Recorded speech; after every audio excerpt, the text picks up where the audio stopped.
Hello and welcome to the Miko Bits show, and I'm your host, Miko Bits, and today another exciting episode with Praneeth Srikanti, who is with Consensys Ventures.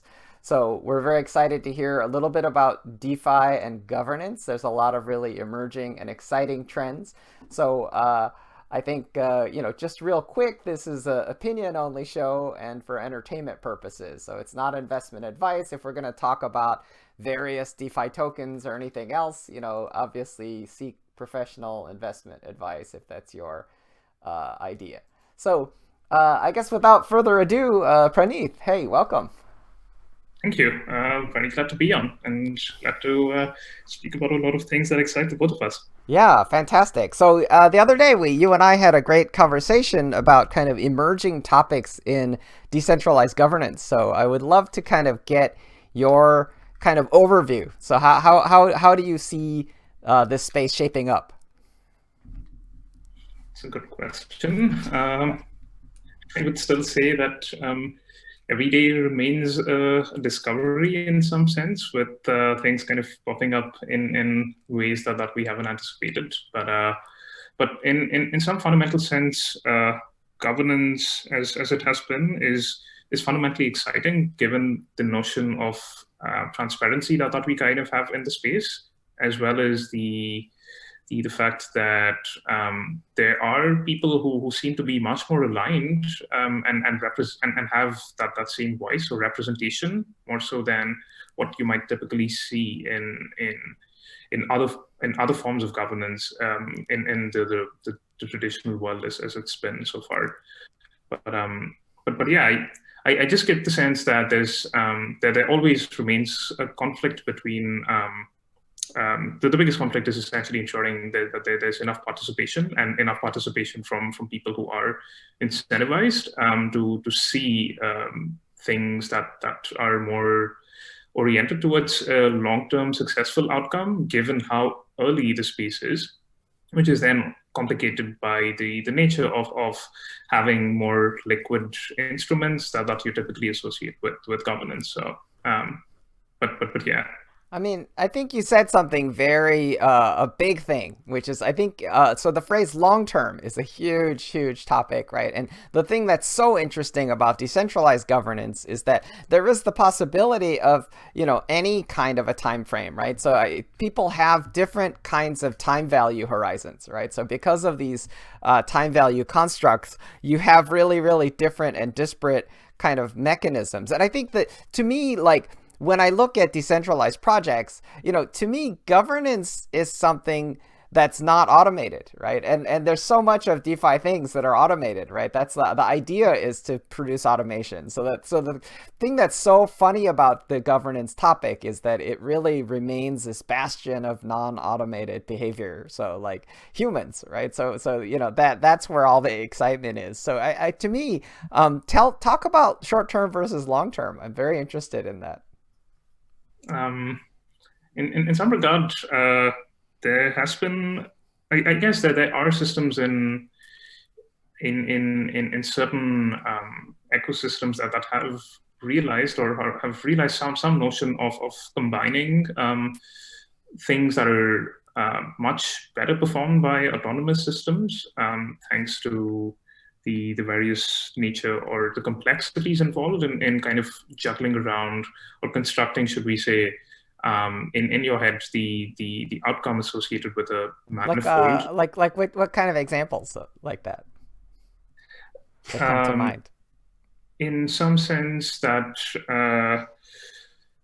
in some sense, I would almost say that there's been systems that have been at work, so to speak, in nature, so to speak, almost, if one might call it that, Yeah. which which essentially seek to kind of use mechanisms that bound, should we say, the exposure or I think there's a specific set of convex optimizations that might come into play, but in the end, they choose to kind of focus on certain attributes and leave it almost essentially as a a function that that the system itself would kind of choose to coalesce to in a certain regard, in a certain aspect. So if you kind of look at organization in biological entities or in say for instance even cell mitochondria, for instance, things that you typically associate with a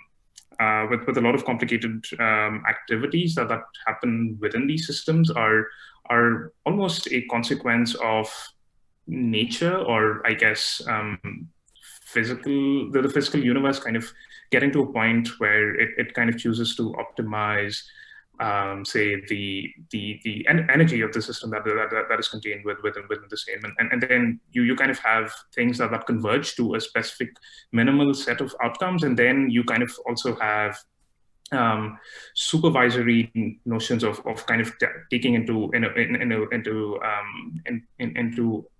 consideration external stimuli almost as a basis for controlling feedback into the existing system, and then kind of using that as a basis to kind of move from one state to another. But then you kind of have this additional intelligence that kind of creeps into the picture when you kind of need to account for things that might change the state of the system from a certain set of constraint points to something that is out of the scope of what the model might end up being. And so almost kind of get the sense that there is a need to have more of these feedback-based systems that kind of choose to minimize and also give the capability of modeling some part of the system parameters that you associate with a governance process, but kind of do so in a way that you kind of have the notion of feedback, you kind of have the notion of setting out a specific outcome from the get-go, and making the best of best use of that system through automating that process, but then having external agencies that are responsible for shifting or kind of getting things, if one might call it that, from these certain set of constrained outcomes to a different point on the manifold or the curve. So that's where you kind of get the idea that you might need something like human intervention in these systems, especially when there is a change that is not able to be encapsulated by these systems. But yeah, I mean, I think these are really like fascinating. Obviously, I'm a big fan of like the biological metaphor, and obviously when we talk about short and long time horizon, nature has provided some really interesting mechanisms. For example, like death, I think, is an interesting mechanism, right? So there's sort of individual death and species survival, and then species extinction. So there's various kinds of levels of kind of rejuvenation and extinction, and that really relates to this principle of kind of time horizon, right? But I guess for me, one of the things you were talking about is parameterization, and in some sense feedback mechanics that get baked in through something like an improvement proposal. So one of the cases that I'm looking at the moment is, my fund and yours invested in idle finance, and one of the proposals is a smart treasury, right? So smart treasury is it's becoming fairly ubiquitous. Obviously, there's some inspiration. Joel Monegro's paper on the topic, I think, is seminal. So I think it's important to understand how you could have like algorithmic central banking, or you could have some kind of mechanistic price support. So I guess, I'd love to kind of hear your thoughts and comments. I mean, in that sense, I would actually even love to hear yours in that regard, because it almost feels that a lot of these constructs, as they have been envisioned in the existing world today, have still kind of been theoretical constructs, and it's central banks have thought about using notions of PID control, I guess control theory elements to kind of actually serve as outputs to monitor things, or to essentially serve as inputs to the system that they essentially use to control levels of monetary policy. But in some cases, in most cases, it's been extremely hard to kind of associate the right kinds of inputs in these systems to the outputs. But it's fascinating in the case of I guess blockchain-based systems that you kind of have the capability of doing so in a much more measurable and transparent fashion, but also the sense that you could maybe start thinking about incentivizing behaviors that push people towards kind of changing things around in a much more direct or attributable fashion. Yeah, so I like where you're going with this. I attended a talk actually at the Ripple Spring Developer event in Berkeley, and I saw a talk by Kevin Chu's partner. I'm not recalling his name, in Forte, but he was talking about the use of control systems and control systems theory to manage in-game economies, right? And so, but to me, I thought it was good. I mean, I'm glad that someone wrote a paper on it, but I'm not convinced about it. I feel like, to me, the thing that's really interesting is to look at kind of real world central banking mechanisms. So if you look at, for example, the United States Federal Reserve, it's quite extraordinary. And the thing that I go back to is actually the research of Per Bach, who in complexity theory, right? So self-organized criticalities. So when I think about self-organized criticality, SOC, check it out. It's basically complexity theory modeling avalanches and sand piling. So the idea becomes that you should definitely check this out. It's terrific research. So basically, if you pile sand, right, what happens is that it gets higher and higher, but it is also subject to periodic collapse, right? And so you can easily model this. And in a sense, there's several variables. One of the variables is how supportive each of the sand grains are. So if the sand grains are shaped like pizza boxes, then it's very likely that they'll be very supportive, and you'll reach a fairly high, because pizza boxes tend to orient themselves very logically. Like, they tend not to form Jenga structures where the pizza boxes are like tall, right? They tend to go flat, and when they go flat, they tend to support other pizza boxes, right? Whereas if you have ping pong balls, it's very unlikely. So the idea becomes like, how mutually supportive are the constituent components, right? So that's an important idea. This is an important idea when it comes to things like ecosystem development. So if you're thinking about then you want ecosystems. So the idea of a platform and an ecosystem, kind of when you use the metaphor of a platform, it's really about being, supportive, right? And that components of the platform become mutually self-supportive, like you see in DeFi. So you're seeing DeFi components like exchanges, and you're seeing lending, and you're seeing all of these, they're all mutually self-supportive. Obviously, there are scams that support no one. So sometimes the ping pong ball gets mixed in with the pizza boxes, and, the combination's not good, because, you have pizza boxes sitting on top of ping pong balls, and so the whole thing doesn't.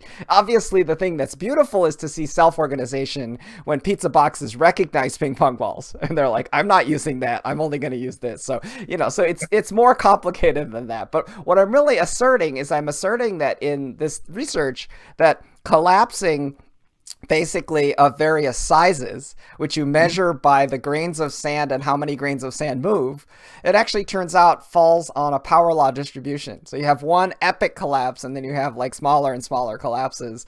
It's very beautiful mathematically. So what it suggests is the inevitability of collapse, right? And so it also, to me, it suggests that what the Federal Reserve is doing is very weird, which is they're taking snow from the they have snow blowers. They're creating snow, and they're putting it on top of the mountain to make the mountain go higher in order to prevent an avalanche. Or that's not how you prevent avalanches. So I just want to share that perspective.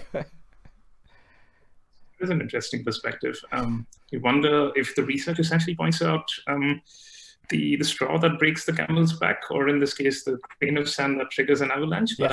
But would be very, very key to see how exactly that might fit in the I guess the alternative financial, I guess, internet that we are constructing with Ethereum and all of these interlocking primitives in some regard. But I do I mean, and it also kind of prompts a question of how beneficial are two systems if they are interlocked or if they're not in some aspect. There's definite synergies when you kind of have the capability to when you kind of then think about what you've typically seen in strategy courses and whatnot about the capability of owning customers and kind of having these benefits laid out and the capability to almost cross-sell and utilize underlying resources to a good extent to ultimately end up gaining a competitive moat. But the question in DeFi then ends up becoming there's maybe a disparity between the communities which there could be a disparity between communities who are working towards the development of one ecosystem, and then if they choose to build on top of another, then it becomes a question of what point would people find, up until which point would this last, if one might call it that, and at which point would people basically say that they'd probably be better off building in isolation because the aims of the community governing a particular system of protocols is not very in line with that of a community doing something different in some regard. Yeah. So I think the word that pops up in this context that's really lovely is coordination, right? That word pops up a lot. And to me, one of the things that's so interesting that you touched earlier is kind of goals, right? And dare I even say leadership, right? All of which is kind of like getting into scary things from a DeFi perspective, right? Because it's, how do you automate leadership? It's a question mark there. Everyone follow the robot. Like that doesn't work. It doesn't work yet. Like we don't have that yet. But I would say this, right? Which is, it's important to consider these in the context of something like a Y-earn ecosystem, right? Because obviously leadership is interesting, and I think intent and goals are interesting, right? So for example, when you look at this Y-earn ecosystem, there's this kind of feeling of acquisitions, right? And the thing that's interesting about acquisition is that, to me, it's sort of it's more amoeba-like in the sense that people can fork themselves and they don't have to comply if they don't want to. But what's happening is that there's an explicitly stated goal to coordinate behavior across projects, right? That's essentially what it is. It's a declaration. It's like, we're going to purposefully integrate with this product or this project, and we're going to go forward together, right? So it's leadership and a signaling of coordination, as opposed to something where there's two projects that kind of arbitrarily come up with collaboration, but they don't have an expressed kind of go forward, type of mindset. How do you see that?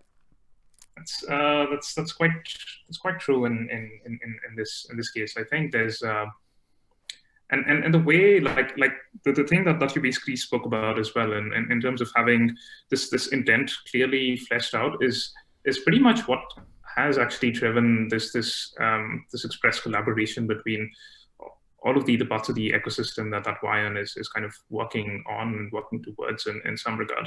I think it's typically taken consultants and maybe investment bankers and also a bit of capital to persuade people to essentially align on intents towards gaining synergies in any M&A activity that you've typically seen in up until now, so to speak. But it almost feels as if there is this notion that it is important to empower or have something, or how would I even express this? I think it's pretty important to kind of have a central set of tenets that people almost rely on on the basis of delegating a vision to someone who could represent the best interest for a given time frame with someone who basically has signaled or has built enough reputation in this particular case to help form a subjective vision towards the growth of the ecosystem as it is. I think we still are at a point where the ecosystem and the addressable market is still like pretty small. We kind of need a much bigger lift on the total TAM as such. But in some sense, what pretty much matters in this case is the need to signal reputation to the developer community, and that is pretty much what Ryan has kind of been doing very consistently in that sense. To the sense that, and this kind of leads to the questions around building or utilizing some part of what other projects in the ecosystem have kind of been doing, and looking at building up a notion of reputation using quadratic voting or things along the lines of source cred to kind of actually build an explicit notion of what it means to actually have contributed meaningfully to a particular project or a platform or a protocol. But we were kind of seeing this expressed in a much more in less so a quantitative form, but essentially in something that people can associate a narrative with within these ecosystems. So it's very fascinating to kind of think about it in those lens. But yeah, I mean, I'm getting a lot out of your kind of lens, right? Because to me, if you go back to traditional governance, there's a concept of a fiduciary, right? So fiduciary, if you define fiduciary, one of the things that appears in that definition is the duty of care, right? So you have to unpack all this stuff because I think it's really important to understand. So this is a legal construct, right? It's a legal construct, and it basically means you have to care, which is interesting. And the reason why I'm kind of interested in that is think about investment, right? So we're talking about investment, right? And the thing that's so funny about it is like, for example, like with Idle, like you and I are financial investors, but we're not necessarily legal fiduciaries, but we also care. And what does that mean, right? It basically means that you're also brain investors, right? So what I mean by brain investors, so the reason why I think, what you're talking about with delegation is important is because there's a decorrelation between the amount of time that people spend thinking about a project and caring than how much they invested in it, right? So and these two variables I think are quite important, right? Because there's certain individuals who may have contributed a smaller kind of dollar equivalent amount who actually care more. Maybe it's that to them it is not a small amount, right? So maybe they invested like $1,000, which is the only $1,000 that they have other than their bare existence, right? So and it could be that person is a DeFi intellectual powerhouse, who will soon have like many millions of dollars, but but obviously is intellectually important, right? So I think these are really interesting considerations because I think the kind of $1 one vote club, doesn't accommodate these notions that like really big investors can, and I think that I'm going to give kind of more credence to the idea that everybody is generally fairly smart, but which isn't necessarily a fair thing to say. But what I think, even in a condition where everyone's equally smart, everyone doesn't equally care. Right. And the point is that even if someone's a huge financial investor, it may be that they're just busy. It's just like a person's super busy. They're thinking about so many other things and they just can't be bothered. Right. So, I put in like 100 million, but I've got so many other things going on. So those are interesting dimensions. That's a very, very good point that you bring up. And I'm even thinking if the notion of fiduciary as it came up from a legal context was something that had its roots in societal necessity in some regard, and actually formalizing those constructs in a way which then kind of represents or very clearly encodes the notion of the notion of a few things which obviously relate to the things that you actually touched upon in the amount of attention that a particular entity or person is actually paying to for a particular project or a platform. The notion of expertise and the notion of inclinations in terms of what and interests in terms of what this entity is kind of thinking about as they actually participate in building out this ecosystem from where it is to where they want this to be, and whether this is and taken in the context of how this kind of relates to a broader set of other stakeholders, and whether this is something that they've consistently been in line with or consistently deviated from in some regard. And these are things that you can actually start signaling with some of the constructs that we have today, and the notion that we have these systems that are still early, but still kind of enable us to showcase that there is a certain amount of skin in the game, that there is a sense of utility to any particular votes that or any particular notion of influence, and that there is and even showcasing from a quantitative perspective that there is a decreasing degree of preference as you kind of step up the amount of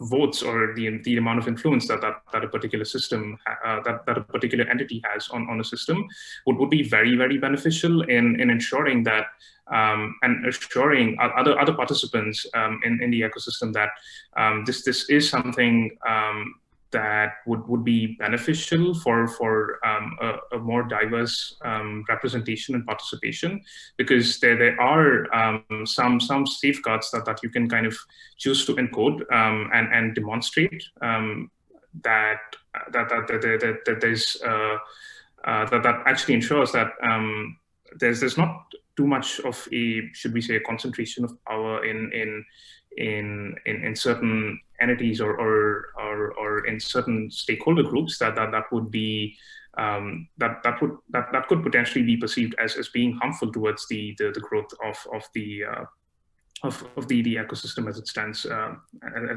of date. At which point, I mean, there's also this very interesting notion of governance in the real world, which speaks about the contrast between putting it in a very weird context, but the contrast between democracy and a benevolent dictatorship, which we've obviously seen in governmental structures, but also in software projects, where it almost relates to the point of if there is a notion of, or a gather of people or a core unit who is demonstrably inclined towards building out this ecosystem in some regard, and showing this level of commitment to the same, and then having people say, look, we end up trusting you, we then kind of give up or delegate our rights to someone who is essentially a benevolent council of sorts, who would then kind of direct any particular future development and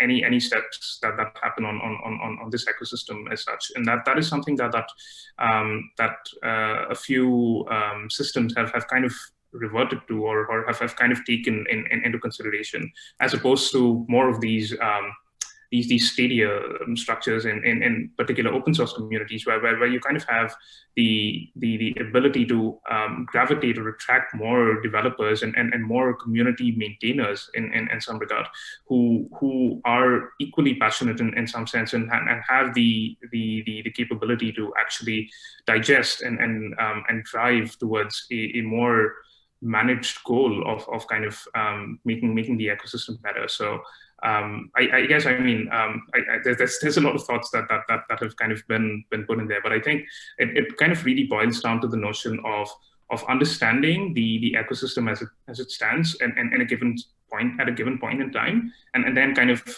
thinking really about what exactly we should be codifying in the form of rules and incentives, so that we either choose to maximize the participation of other participants of other stakeholders in the ecosystem who don't have a voice, or whether we kind of see the need for the ecosystem to kind of get to work with the system that essentially has an equivalent in the world of companies today, where shareholders typically delegate or essentially have a proxy vote that's represented by someone who's on the board of directors, controlling the outcome for a particular organization for a mid to long term in terms of the outcomes that it wants to engineer. But yeah, I think there's some very interesting things that we should actually start thinking about when we actually grow these communities, and see if they are in fact meant to be more cooperative structures that can attract and gravitate more participation, or whether there is a need to kind of nurture and have a notion of a benevolent set of council members who then kind of direct the outcomes that they want to see, and then before kind of choosing to migrate from that structure onwards. Yeah, I mean, I would say this is, to me, when you look at this kind of real world governance, obviously you can look at corporate governance, right? But, we can also go back to the history of open source projects that clearly predates blockchain, right? So if you look at the predecessors, for example, like if you look at the Linux operating system, you obviously have figures like Linus Torvald who, represent a very significant kind of form of what you described as maybe benevolent dictatorship. Obviously, in blockchain, you have projects, like if you look at the role that Vitalik plays in Ethereum or Andrei Kranya plays in the Wiren ecosystem, like, these are important figures, and they play important roles. So I think that's part of the interesting thing, which is that, it seems that there's no escaping humanity and human embodiment and nature, so human nature. So I think these are, humans tend to form relationships that include alpha and beta. So, leadership is real and continues to be real in this format.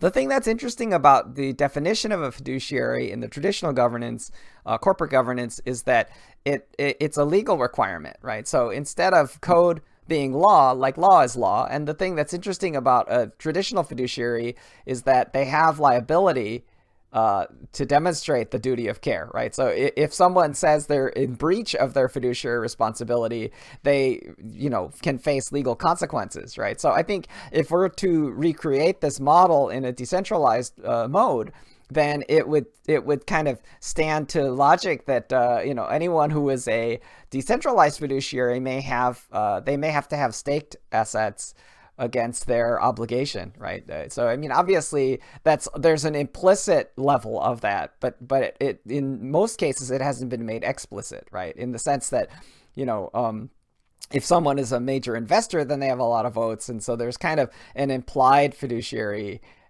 responsibility and implied slashing. But I think that there's also a layer at which you could make this explicit in the processing of votes. So that's a mindset. Yeah, the thing that actually intrigues me about some part of the crypto economic systems that we are constructing is that there is in fact an explicit mechanism to kind of measure the usefulness of these signals that come through from different stakeholders in the system. It almost feels like you would be at a certain point in maybe the near or the far future, basically showcase that you've kind of contributed useful work as fiduciary in some regard, and actually have an attestation of that live as a record on the public blockchain. And this need not actually be transparent in every sense of the term. I do envision that there's maybe systems of identity and systems of cryptography that could kind of come in and basically attest that a person has actually or an entity has actually kind of done certain things in the past without actually revealing what the underlying without actually revealing the underlying sensitive or confidential contents of the same, but still managing to signal intent in certain aspects, and then kind of using that as a notion or a basis towards building up this sense of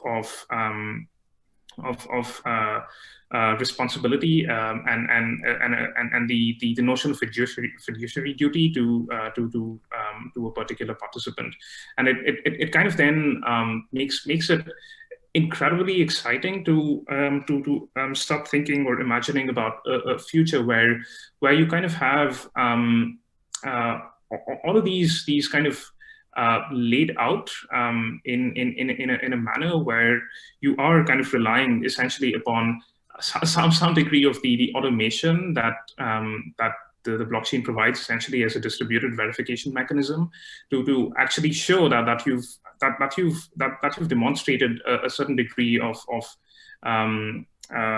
commitment or a certain interest in certain areas, and use that as a basis to show that you would still have in some regards skin in the game, and that you kind of have this proof that kind of lives, and proof that is attributable, proof that is attestable, and potentially also proof that doesn't actually I guess reveal things that you kind of care about in some aspects, unless it is to certain participants, and demonstrably indicate without the need for legal recourse that this is in fact my set of inclinations. This is what I am interested in. These are the set of outcomes that I am ultimately looking to engineer in some regard. And so that's incredibly exciting if I think about that. It is, but I would say this as follows, right? Which is that ultimately the thing that I keep coming back to is self-organized criticality and the kind of sand piling, right? Because the reason why this kind of construct is interesting to me is even if you're talking about someone who's piling reputation, right, into a system, like in a sense, it's just like a pegged sort of so-called stable coin, right? Which is that these pegged assets are stable until they're not, right? And a person's reputation is kind of like, it's just like a sand pile in the sense of like, take a look at something like Bernie Madoff, right? Like if you look at Bernie Madoff had an amazing reputation, like, and he built that reputation brick by brick. And at the time that he began the process of defrauding his customers, he actually had a legitimately good reputation, right? So you don't actually get to be Bernie Madoff without actually doing legitimate business for a considerable amount of time, for like decades, right? And so I guess what I'm saying is that like, such a system would definitely be a key infrastructure for allowing the energy of this entire governance system in decentralized land to like increase in energy, but it doesn't, but it's not free from the potential of collapse. No, I mean, I guess we are unfortunately bound by constraints in the real world, which do lead to an ever-increasing notion of entropy in all systems. Yes. But I guess the idea or the hope maybe is that with the sense of but how would I put this? I think the openness of such systems is something that is something that people haven't yet fully experienced as opposed to what you've typically seen today. I think the idea that you can come in as someone who's entirely new to a particular ecosystem, if you actually care about the same and do things that enable you to quantifiably demonstrate some part of the efforts that you've put into the system, and actually show these to community members or stakeholders who care, and showcase that as a member of a cooperative, as a member of this community, you've managed to kind of build things up from the ground up, and use this as a basis to kind of get to that point, is is much more. It's much more. It's much more nicer because it kind of opens up the doors to I guess a variety of participants, and ultimately I think that is something that kind of makes it a little more resilient and resistant. But it is quite it is, I mean, as you kind of say, I mean, it's we still do see rug pulls in the DeFi ecosystem. We do see the issue of trusting teams who have been anonymous for a good part of time, but I mean, in some sense, it's probably the sense that you can actually start building up reputation in a very permissionless fashion. You can actually start doing things that enable you to kind of showcase what you've your inclinations and your aspirations in a much more transparent fashion that make it much more nicer in some regard, but and without the need for legal constructs, but I do fear that we'll need them in any case. But I mean, I think the thing that is going, like, I can go ahead and touch the third rail here, which is, in some sense there's sort of KYC identity issues, whether they be centralized government regulators or whether they be self-regulation by the industry, right? Because the thing that becomes really interesting is that obviously in the fully decentralized world, people can invest in identities as kind of like NFTs, or they can invest in identities as kind of things that are potentially disposable, right? Like if people, like, because people, cause they're like, oh, well, this is my identity, and then they can kind of like resurface under a different identity. Now it's not blue Kirby, it's like red Kirby or pink Kirby, or it could be different Kirbys, but you don't even know, right? So, that's the kind of radical version, right? But the non-radical version is that if you actually have kind of a durable biological identity, then you sort of have a greater measure of potential accountability, for your past actions. So which is what we've relied on up until this point, and I mean it's worked. It hasn't worked, but I mean, I almost envision a future where you kind of have the capability to actually show the work that you've done in the past. And so, and I probably give an example. This might be a very weird example, but like if this actually came from some part of the hiring process that I was kind of doing when I was at Microsoft. And so when a new person kind of wanted to join the team, I basically wanted to kind of get a sense of the work that this person had done in the past, kind of what contributions they had done to a particular part of the Windows operating system and whatnot. And look, this was this was one organization, so I could basically understand, what kind of things or contributions were kind of made. But if you kind of imagine an ecosystem or a future where you can actually quantifiably demonstrate that I have done a few things in a particular ecosystem, and these could still be encoded, and these could still be private pieces of artifacts and private pieces of information. But then if you really want to show that you've kind of done this, then you actually have something in your possession that allows you almost like a key or a signature that you've kind of signed off on your contributions, and then you say, look, I actually have done this, and this is proof that I've actually done this elsewhere. And so, and that in some regard is a new construct, or basically adding on additional facets to the notion of what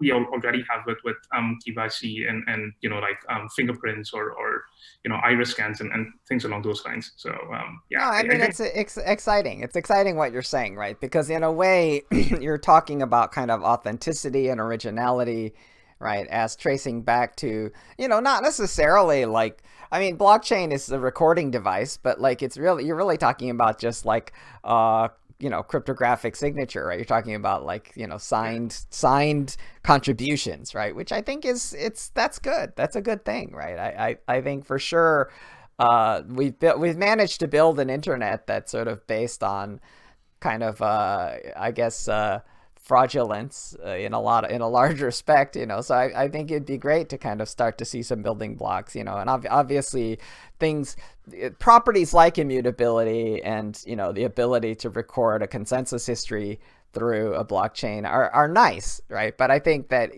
just going back to even simpler first principles, just basic signing, could bring us pretty far, right? I think Satoshi said it well, which is basically, Satoshi's problem was a last mile problem, right? He was basically like, well, we're actually pretty good with digital signatures, but getting rid of the need for that trusted intermediary it requires something else, right? And and here's my elegant solution, right? But I would say, so I think that's kind of the last mile problem, which is getting rid of the trusted intermediary. But I think ahead of that, like, we have tons of work to do in just basic cryptography, I think.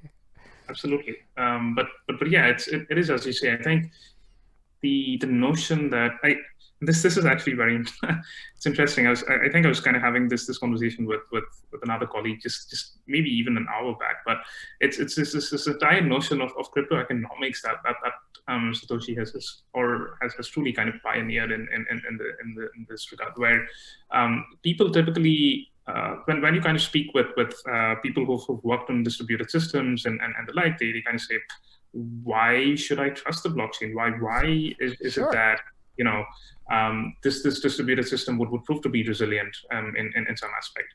But it's this notion that we have around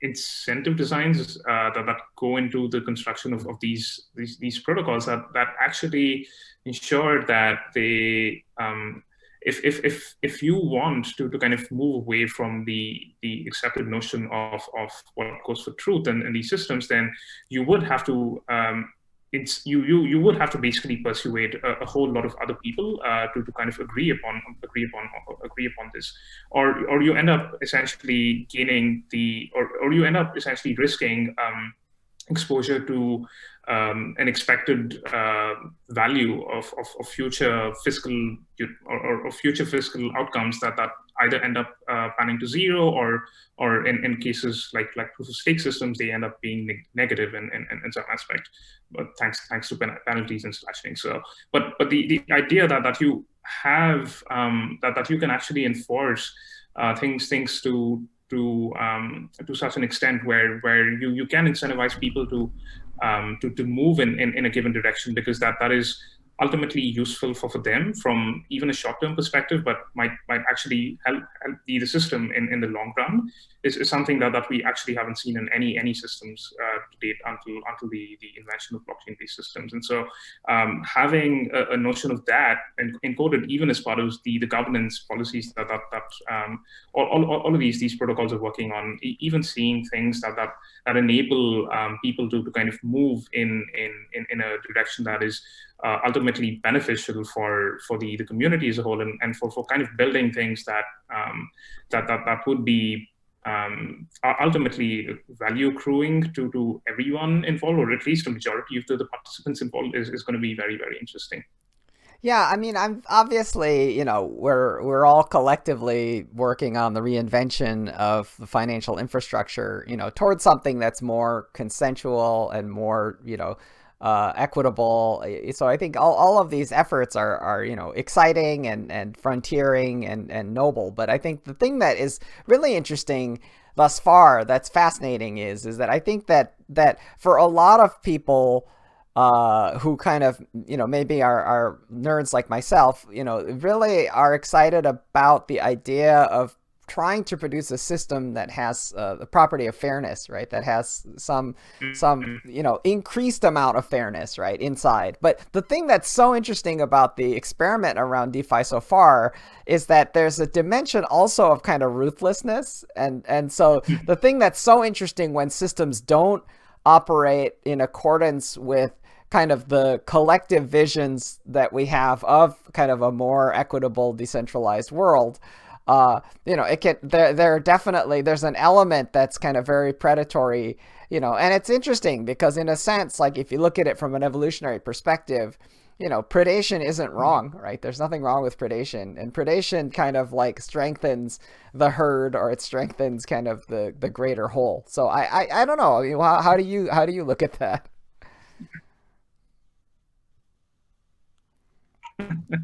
So it's interesting.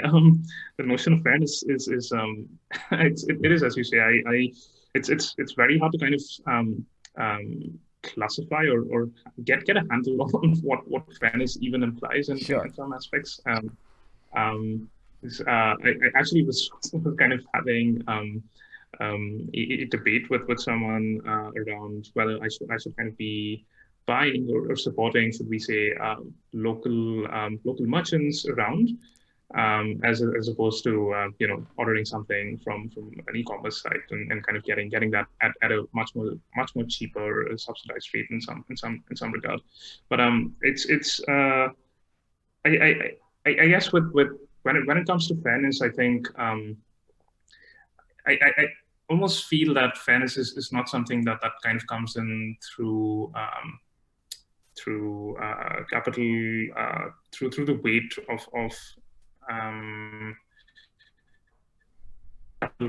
that you end up doing, or along the lines of not kind of being I guess in line with the vision of the community as such. But I almost feel that fairness is kind of granting or giving the ability for everyone to have a voice without kind of having without the notion of them kind of being censored in some aspect, if one might call it that.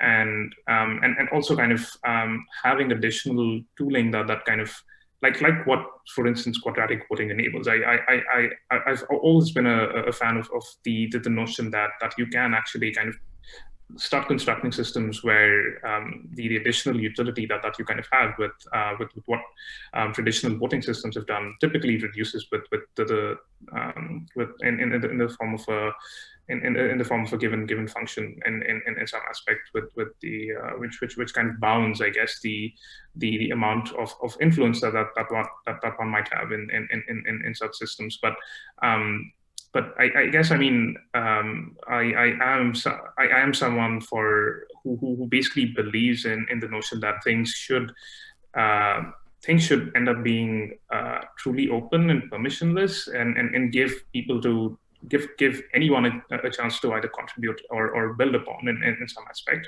or potentially even be predatory in some regard. Because if they end up kind of creating value through the notion of a predatory fork for people who've for other parts of the ecosystem, then who's to argue that this is not ultimately fair? This is something that's more I guess that's more useful in some regard for the community in general, and the people who are interested in such systems. But there's certain things that do need I guess a much more dedicated long-term alignment of interests, and that's where you probably need to actually start thinking about how you kind of build those systems up and give them sufficient protection, if one might call it that, from these influences who may end up being detrimental, to the point that once fully fleshed out, then you have the capability to actually get more voices into the mix and get them contributing and building.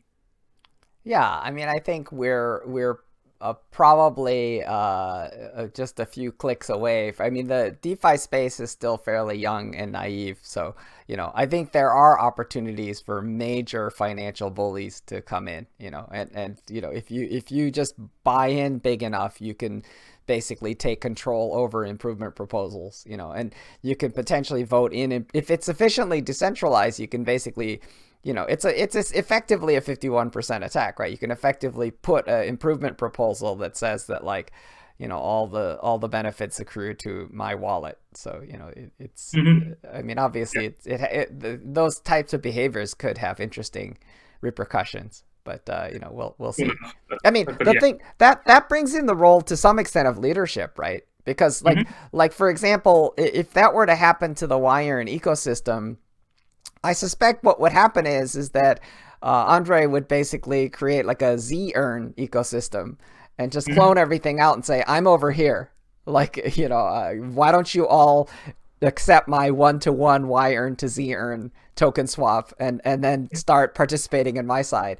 And I think the other side would become a ghost town, right? Right. Yep. So if an attacker basically created some, it would be a very, very expensive attack, and I think the value of the token would drop. But I think that again, that pushes back against what we were talking about earlier, which is leadership, right? Which is, I think, in the absence of leadership, you can have really just bitter fragmentation and recrimination, right? Where if there's two equal sides, then it just fragments and becomes bloody, which is possibly a natural result of predation, right? Like if a predator enters, then fragmentation is like everyone's going to scatter, right? And it may not be as fruitful.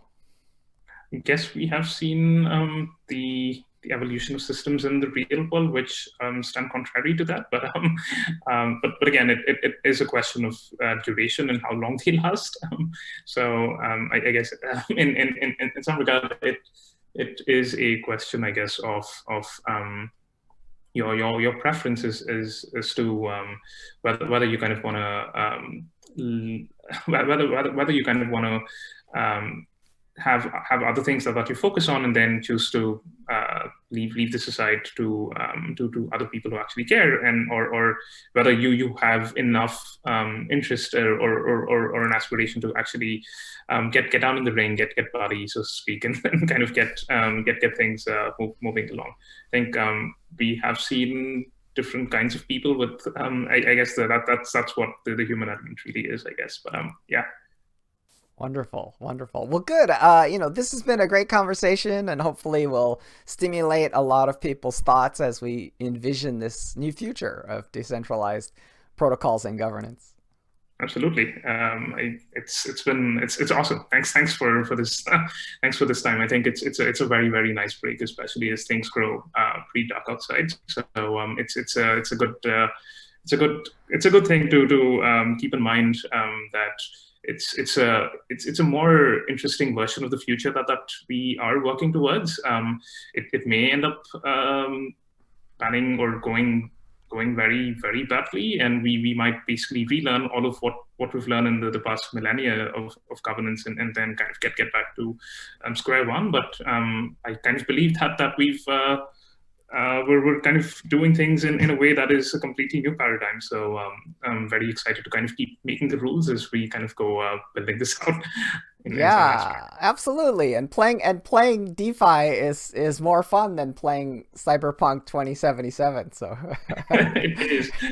The game AI is not what I thought it was. Very good, very good. Well, thanks so much, and look forward to more conversations. Likewise. Thank you so much for having me. You bet. Cheers.